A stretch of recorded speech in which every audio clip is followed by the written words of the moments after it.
I nderuar staf akademik, administrativ, të dashur student, prind, të nderuar koleg, bashkëvendas, miq, dashamir, të nderuar zonja dhe zotrinj.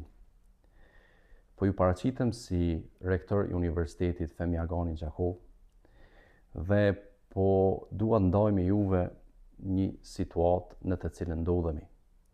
Kur I kam hyrë kësaj gare për të udhëhequr universitetin, I kam paramendu të gjitha skenaret e mundshme që mund të jem.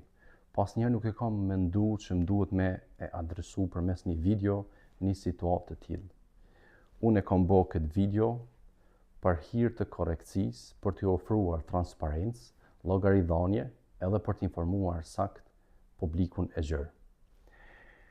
Që një kohë të gjatë, Këshilli Drejtues I Universitetit Femi Agani Gjakov, më saktësisht 4 anëtarët e Këshillit Drejtues të përzgjedhur nga Senati, janë duke bërë përpjekje të vazhdueshme që të më bllokojnë në punët e mira të cilat veç kanë filluar dhe janë duke u bë. Përkundër rezistencës së madhe, unë prapë kam vazhduar edhe ende do të vazhdoj të kontribuoj. Në muajin prill, për shkak të vjushmërisë shumë të ulët të stafit akademik në punë, I kam adresuar shqetësimet e mia te Këshilli Drejtues se stafi po vinë shumë pak. Kemi staf akademik që vinë një herë në javë, kemi të tillë që nuk vinë fare, nuk bojnë kartel, kemi staf menaxherial, kemi pa staf menaxherial për dekan që ka ardhur një herë në muaj. Gjitha këto Këshilli Drejtues I ka pa, I kam prezantuar para Këshillit Drejtues, edhe kam kërkuar që ta marrin një vendim lidhur me vjushmërinë në punë të stafit akademik menaxherial. Mirë po nuk kanë marrë asgjë. Edhe kanë thonë, ne nuk mirremi me këto gjëra, me këto merret rektori. Edhe unë kam marrë një vendim, edhe kam bërë një vendim të bazuar në ligjin e punës, e ashtu që stafi menaxherial nga radhët e stafit akademik të vijë së paku 3 herë në punë edhe 2 ditë të tjera të ketë mbuluara me arsyetime zyrtare edhe të jetë I gatshëm në përgjigje qoftë me email ose përmes takimeve online. Edhe e kam marrë vendimin, kam vazhduar me implementu vendimin, edhe kur ka ardhur situata që vetë anëtarët e Këshillit Drejtues nga radhët e stafit, 2 prej tyre, që të veprohet me masën dëshkimore ndaj tyre, masa të cilat parashihen, e marrin vendimin e pezullimit, e pezullojnë vendimin tim të vjushmërisë në mungesë të prezencës time. Edhe në atë rast pezullohet vendimi edhe si rrjedhojë e saj përkeqësohet vjushmëria. Edhe më tej, edhe jemi në një situatë të tillë ku llogaridhënia, përgjegjësia po ju pengojnë shumë. Unë kur I kam hyrë kësaj pozite menaxheriale, I kam hyrë që të ofroj rritje të cilësisë, të ofroj llogaridhënie, transparencë dhe zhvillim. Për të gjitha këto kemi punu si menaxhment edhe do vazhdojmë punojmë. Andaj, është vërtet që me datën 21 të këtij muaji, Këshilli Drejtues në mbledhje e ka potencuar dhe ka kërkuar anëtarët e brendshëm të Këshillit Drejtues ndërheqjen time. Edhe kanë listuar aty një numër të pikave të keqpërdorimeve të cilat I kanë gjetë, ato më mirë më thonë dyshimet për keqpërdorimet të cilat janë gjitha demantueshme edhe I rri ballë secilës prej tyre. Përkundër që paraprakisht ju kam dërguar raportin e vitit 2024, raportin krahasimor të shpenzimit buxheti për vitin 2024, 2023 dhe 2022, Këshilli Drejtues prapë se prapë nuk miraton që një kohë të gjatë raportin financiar me arsyetimet që kanë ndodhur keqpërdorime, edhe pse ju kam përcjell këtë gjendje që muj me pa me datën 3/11/2025, ju kam paraqit, ju kam dërguar zyrtarisht Këshillit Drejtues edhe I kam kërkuar që të miratojnë raportin financiar për vitin 2024, për të cilin vlen cekët Ministria, auditori i moshtit nuk ka gjetë asnjë shkelje. Imagjinoni, auditori nuk gjen asnjë shkelje, Këshilli Drejtues e bllokoi miratimin e raportit për vitin 2024, edhe me arsyetimin që kanë gjetë shkelje. Andaj unë do të shkoj një nga një dhe për t'i adresu ato pikat që është potencu. Atëherë sa i përket këtyre ngjyrave, veç me bu një krahasim, kjo ngjyra për shembull krahasohen këto trija, edhe cila ka nivelin më të ulët dele gjelbërt, ngjyra në mes është e portokall që shihet ndoshta si e verdh, edhe ngjyra e kuq është ajo më e larta. Këshilli Drejtues janë nalë në meditje të udhëtimeve zyrtare jashtë vendit, në po atë pikë ku aty ju ka konvenu. Edhe në atë pikë 2022-2023 nuk ka asnjë shpenzim, ndërsa 2024 del që janë para pa 3.000 euro, janë shpenzu 7.108 euro. Po i njëjti Këshill Drejtues nuk ka dalë, me thonë një manual, shpenzimet e akomodimit zyrtar jashtë vendit, ku në menaxhmentin e UD ish rektorit Arthan Imani, janë para pa 2.500 euro, janë shpenzu 14.712.17 cent, apo 588%, .49. 588.49%. Në kohën e UD rektorit tash antari Këshillit Drejtues, janë para pa 5.000 euro, janë shpenzu 9.719.91 euro, apo 194.40%. Ndërsa në menaxhimin tim, janë para pa 2.000 euro, janë shpenzu 182 euro, ka dalë 9.10%.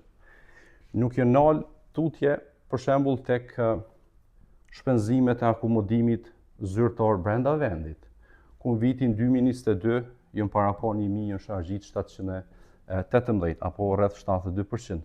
Në kohën e 2023-shit janë para pa 1.500, janë shpenzu 3.951, apo 263%. Në kohën time s'ka asgjë, zero shpenzim. Ka dhe elementet e tjera që për shembull shpenzimet e udhëtimeve zyrtare brenda vendit është 2 euro, prej 700-ve 1.217.62, prej 1.000 apo 121%, për atë 121%, ndërsa në kohën kur jam unë është 29%, apo 290 euro. Ajo që ka shumë rëndësishme që vlen cekët, që në aspektin financiar tek buxheti janë kategoritë buxhetore edhe nën kategoritë buxhetore, po jo për të gjitha shpenzimet mund të vendoset ka elementet të nën kategorive buxhetore. Ajo që ka shumë rëndësishme është shpenzimet e udhëtimit, që është totali gjitha. Në 2022-ën janë para pa 14.700 euro, janë shpenzu 25.286 euro, apo 172%. Në kohën e UD rektorit tash antari Këshillit Drejtues, profesori Zeqir Ashani, janë para pa 24.500 euro, ndërsa janë shpenzu 19.081 euro e 59 cent, apo 77.88%. Në kohën time janë para pa 15.000 euro, janë hargjit 12.052 euro e 65 cent, apo 80.35%. Po shohim që nuk është e vërtetë që ka te i kalim të shpenzimeve, përkundrazi shpenzimet janë bo shumë të vogla në menaxhimin tim se sa në menaxhime tjera. Kalojmë tutje, e kemi pjesën e shpenzimet, shërbimet e shtypit jo marketing. Vlen cekët që këtu Këshilli Drejtues janë thirrë që është bo te i kalim 236.86%, është fakt në qoftë se e krahasojmë me 5.000 euro të planifikuar, është shpenzu 11.843. Por nëse shkojmë 2022-shin, nuk u planifiku 5.000, po planifiku 10.000, edhe janë shpenzu 8.830.88, apo 88.31%. Ndërsa nëse kalojmë në vitin 2022, janë hargjit 7.622.60, kur janë para pa 5.400 euro. Do të thotë, të gjitha konferencat që organizojnë njësitë akademike, janë të parapone dhe merret miratimi në Këshill Drejtues rreth 5.000 euro. Edhe për gjitha shpenzimet që bëhen me shtyp, Edhe elementet e tjera e vijnë në këtë kategori edhe vendosen këtu. Edhe kjo është shuma totale që është e aktiviteteve që përfshihet në këtë pjesë. Shkojmë tutje shërbimet kontraktuese të tjera.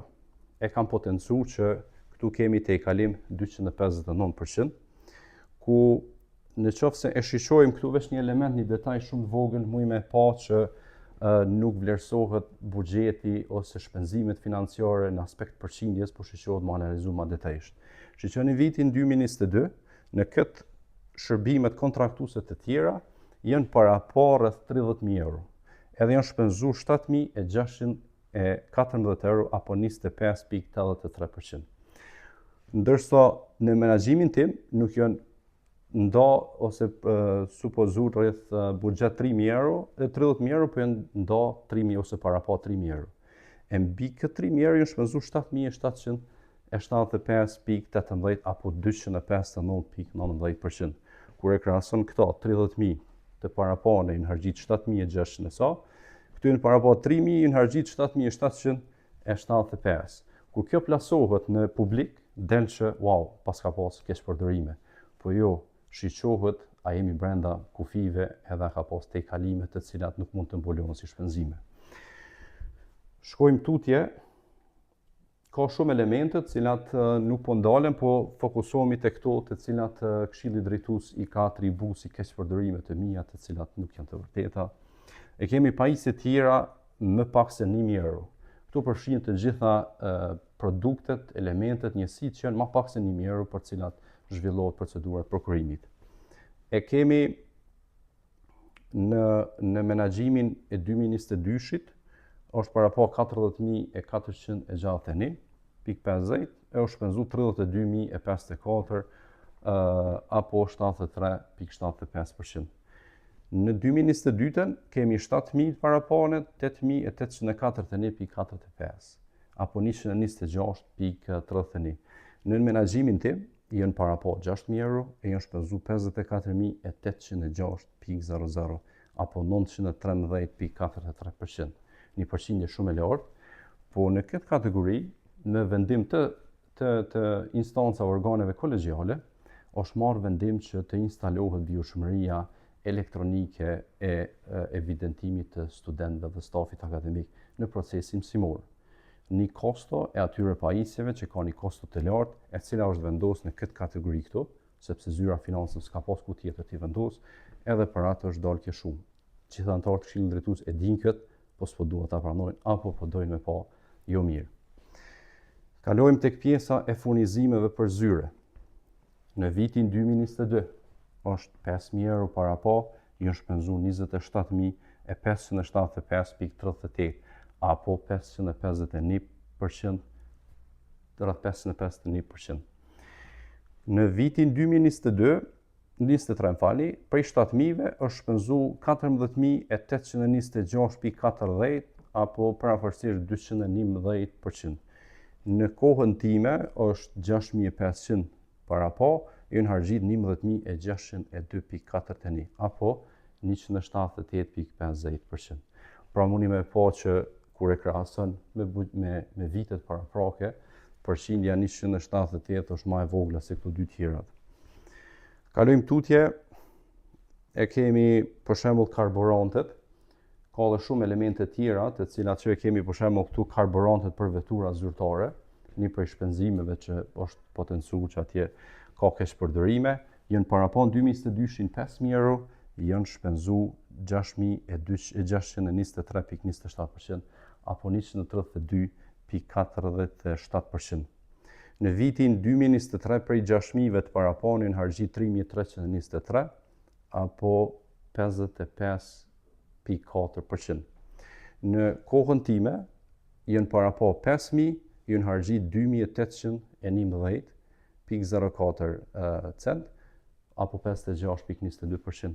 Pra 3.323, 2.811, do të thotë shpenzimet e karburantit për vetura zyrtare janë zvoglu. Ajo shkat vlen cekët që shpenzimet për derivatet, që fse shiqojmë tek aspekti i derivateve, ku hinë gjitha kategori tjera, janë derivatet dhe lëndë djegëse.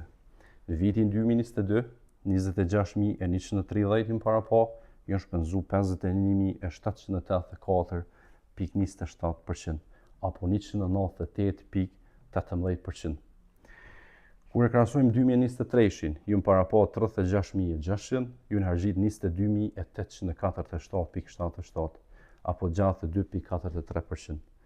Kur e krahasojmë 2023-shin, kemi 25.700 të parapone, ju në shpenzu 17.441.04 euro, apo 67.86%.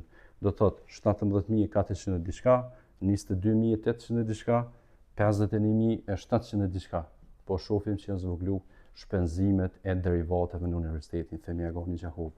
Janë zvoglu shpenzimet e mirëmbajtjes objekteve, shpenzimet komunale e shumë elemente të tjera për të cilat nuk po ndalem, mirë po këtë raport do ta bëj publik dhe të gjitha mundeni me i analizu dhe me i pa nga afër këtë pjesë.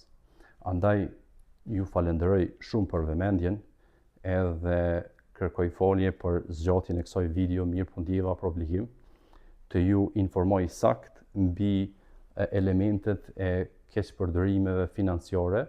Këto mund të jenë keq planifikime ose planifikim jo më i miri mundshëm, mirë po nuk ka të bëj as me keqpërdorim, as me keq menaxhim, mirë po kemi të bëj me transparencë për të cilën auditori nuk ka gjetë asnjë shkelje, edhe të gjitha këto janë publike. Andaj kisha kërku që Këshilli Drejtues në këtë rast ti lansoj gjanat ashtu si duhet. Ju falenderoj gjithëve e miru dëgjofshim.